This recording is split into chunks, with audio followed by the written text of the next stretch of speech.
반갑습니다.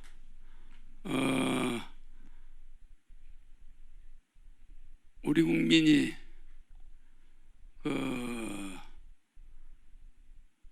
지난주에 또 8.15 행사에 또 강화문에서 참석해가지고 내가 미리 이야기했죠. 강화문 행사에 가면 안 된다고. 그게 불특정 다수가 전국에서 몰려와서 그렇게 감정적으로 하면은 대한민국이 살아나느냐. 그나마 코로나를 겨우 잡았는데 또 코로나가 늘어나게 됐죠. 이것은 여러분들이 아직까지 복이 없어요. 절대적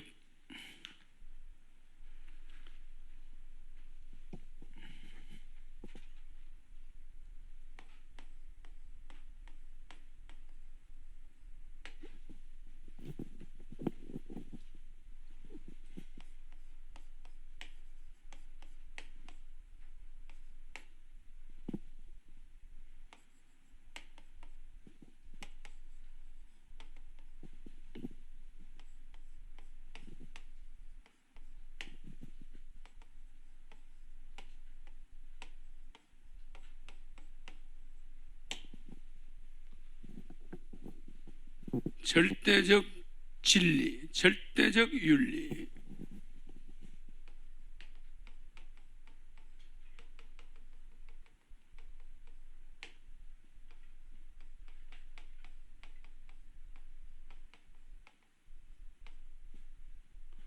절대적 윤리는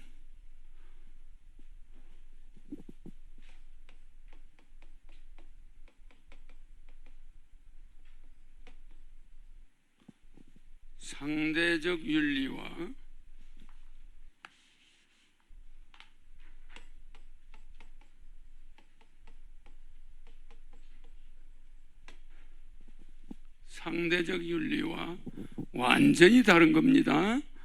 즉 말하자면은 절대적 윤리는 대통령, 왕, 부모, 사부 이런 사람들한테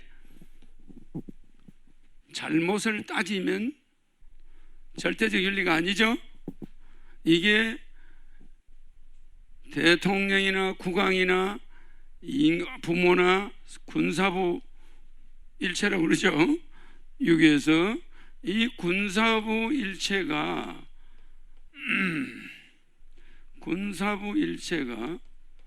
이게 어제 오늘의 이야기가 아닙니다.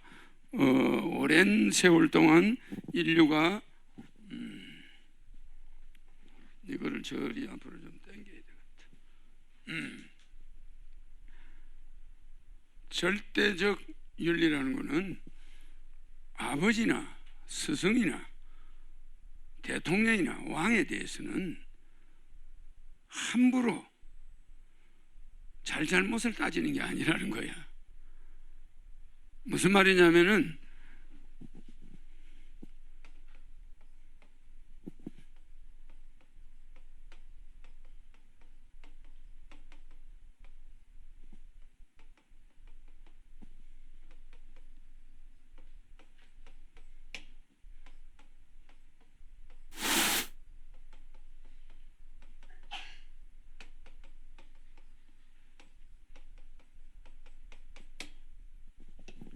아니 용감한 장군이 지혜로운 장군을 못 이기고 지혜로운 장군이 덕장을 못 이긴다는 거예요. 그럼 덕이 끝이냐?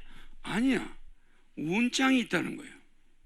그 운장은 덕장이 이길 수가 없어.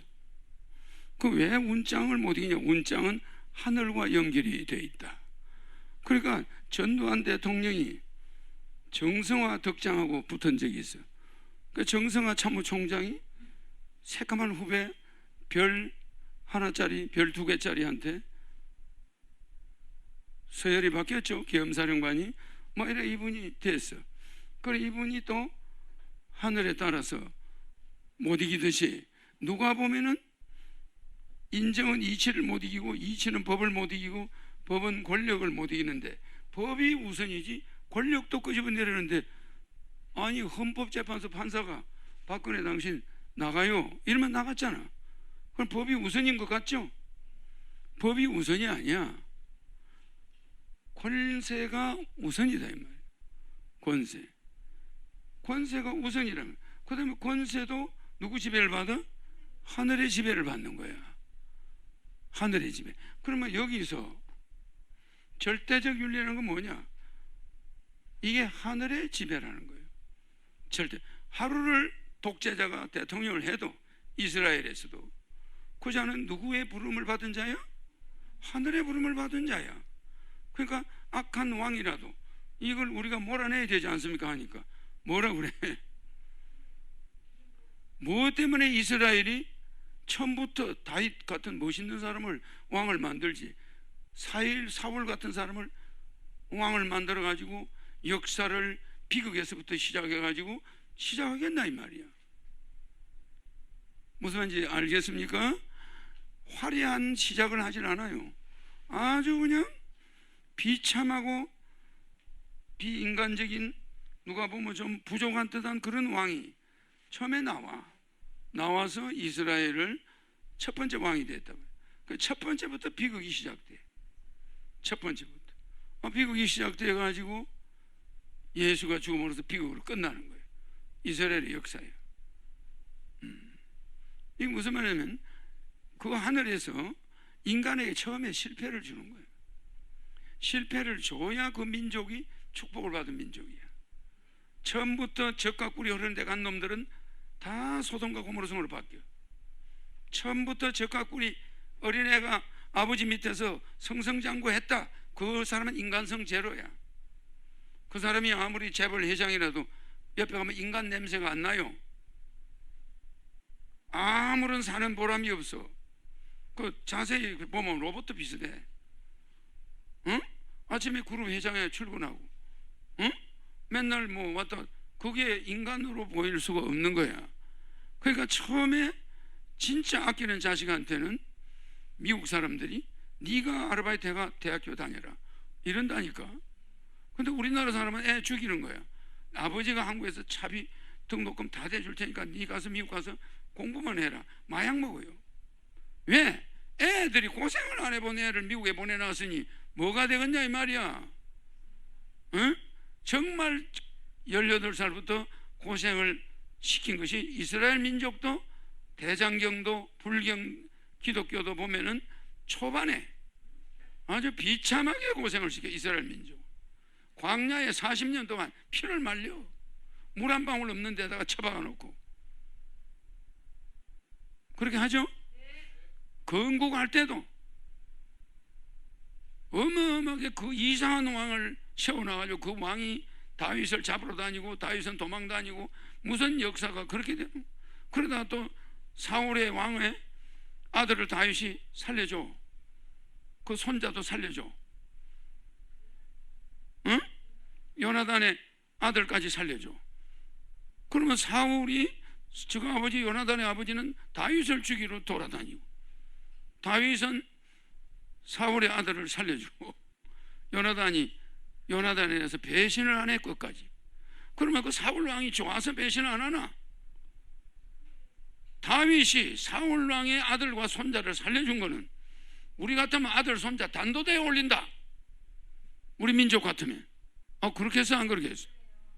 아니 현역 대통령이 뭘 맡겼으면 잘하고 못하고는 역사가 심판을 하는 거야. 왜 벌써부터 심판을 해? 4년을 다 해봐야 잘한지 못한지. 박 대통령이 뭐라고 그래서 내 무덤에 여러분이 침을 뱉든지 꽃다발을 갖다 주든지 둘 중에 하나 하지, 역사는 지금 평가에서는 알 수 없는 거다. 감히 지도자를 지금 잘했다 못했다 그따구 소리 하려면 뽑질 말어 이 자식들아. 이 말이요, 이 말. 도대체가 말이야, 지도자를 뽑아놓으면 4년 정도는 지켜봐야 되는 거야. 뭐 1, 2년 만에 뭐 저 대통령이 뭘 못한다 뭐 못한다 데모하자, 이게 뭐하는 짓들이야. 내가 이야기하는 것은 절대적 윤리라는 것은 아버지가 사기를 치든 살인을 했든 아버지는 아버지예요. 절대 그 아버지의 가치가 안 바뀌어. 스승의 가치 거지가 돼 있어도 스승님을 찾아가야 돼. 자기하고 뭐가 부딪혀도 스승은 스승이야. 무슨 말인지 이해가죠? 스승을 제자로 만들 수가 없어요. 제자는 영원한 제자야. 스승이 가난하게 망해가지고 시골에 불쌍하게 병이 걸려 있으면 그 훌륭한 제자는 찾아가야 돼. 그때 스승의 생활을 도와주고 스승님하고 가서 절을 하고, 그게 나쁜가? 그 스승이 출세해 있으면 가서 한 자리 하려고 찾아가나? 그건 안 되는 거야. 그러니까 스승이든 부모님이든 그 가치가 바뀔 수가 있나? 없는 거야. 그걸 절대적 진리라고. 절대적 윤리관이야. 이 절대적 윤리관, 절대적 윤리관은 대통령, 임금, 부모님, 스승, 이거는 절대적 윤리관에 속해. 그래서 4년이 지나도 금방 그 대통령을 노무현이가 잘했다 못했다 평가할 수가 없어. 한 10년 역사가 지난 다음에 노무현 대통령이 잘했다 못했다 이제 국민들이 조금 알게 돼. 어떻게 노무현 대통령이 임기 동안에 이 문재인 대통령 임기 동안에 잘했다 못했다 무슨 냄비뚜껑처럼 이런 판단이 어디 있어? 적어도 박정희 대통령이 말한 대로 내 무덤에 침을 뱉다라는 건 내가 퇴임하고 나서 몇십 년 살다가 죽으면 한 3, 40년 후에 적어도 대통령의 업적을 평가하라 이거야. 이명박 대통령이 4대강을 만들었어. 대홍수가 나고 물난리가 나보니까 그 물이 잘 빠지네. 논이 많이 범람을 안 했다. 그런 걸 몇 년 후에 몇십 년 후에 평가하라 이거야. 4대강을 잘했는지 못했는지. 4대강 하겠다는 사람한테 뭐 그냥 막. 그래서 대통령이 한 일은 적어도 10년 정도 지난 다음에 역사가 그를 평가해야지. 뽑은 사람들이 즉시 금방 마음에 하나 안 든다고 바꿔라, 뭐 해라, 뭐 끄집어내라, 이게 뭐 하는 짓들이에요. 나는 우파도 아니고 좌파도 아니잖아요. 맞죠? 아니죠? 근데 왜 여러분한테 내가 대통령을 그렇게 하지 말자 이러나? 맞는 말이죠? 만약에 내가 대통령 된 다음에 이따구 짓이 일어나면은 어떤 일이 일어나겠어?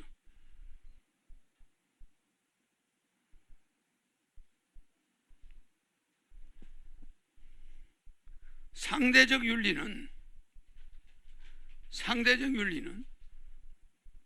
같은, 여기는 하늘과 연관이 있다고 봐요 안 봐요? 이거는 절대적 윤리관은 대통령과 국왕, 아니 차신사를 100번 갱사로 백골유진도 혼백위하무 향주 일편단심 영유계리야요. 누가 읊은 거예요? 정몽주가 읊었죠? 이방원이가 술을 마시면서 정몽주한테 이봐 정선생, 이게 나라야? 저게 왕이야? 저런 썩어 빠진 왕을 우리가 임금으로 모시고 이 고려가 가야 되겠어? 그러니까 정몽주가 그게 하여가죠. 하여가 하여가 차여가여 비여가여 이런들 어따리 저런들 어따리 만수산 갈등이 혼잡 역하여 얽힌들 어따리 아베야차 위백생 역하여. 우리도 이같이 얽혀가지고 100년 동안 살아가자 이 말이야. 그러면 될 거 아니냐? 그렇게 하니까 정몽주가 뭐라 그래? 너는 너가 아버지가 니한테 잘못하고 너가 아버지가 힘이 없고 약하면 너가 아버지 바꿀래? 그거 할 수 있나? 없다는 거야. 그럼 나라 임금은 바꿔도 되나? 안 되는 거예요. 그 임금이 잘하고 못하고 중요한 게 아니고 신하들이 제대로 하면 똑바로 굴러가 나라는. 그걸 왜 임금한테 다 돌려? 우리 국민이 코로나 조심하고 잘하면 뭐 대통령이 뭘 안 해도 이게 잘 돌아가요. 전부 위에다가 덮어 씌우고 뭐 밑에서는 주의도 안 하고 조심도 안 하고 우리가 이러면 됩니까? 그런데 광화문에 전화번호도 없고 불특정 다수들이 떼거지로 모여가지고 코로나가 옮겨버리면 뭐 연락처를 알아 뭐래. 광화문을 지나갈 때는 핸드폰을 전부 꺼야 된대. 왜? 광화문을 통과한 기록만 있으면 전부 앞으로 불려간대. 조사받는데. 광화문 지역을 찾다가 가다가 핸드폰 꺼요 사람들이. 자기가 광화문을 통과한 기록이 남을까봐. 그래 안 그래? 앞으로 광화문을 통과한 핸드폰 가진 자들은 전부 가서 코로나 조사를 받아야 된다고 할 정도야.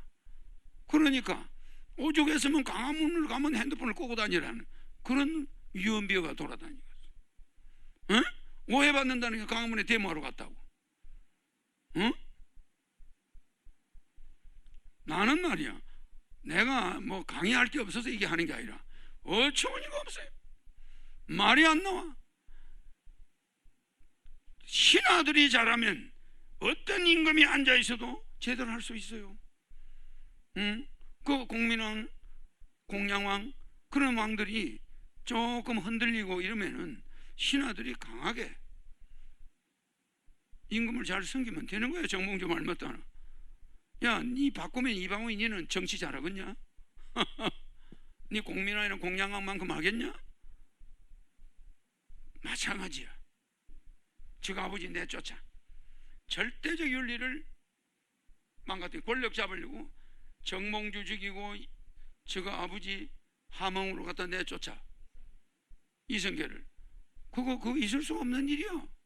권력을 잡기 위해서 아버지를 내쫓는다.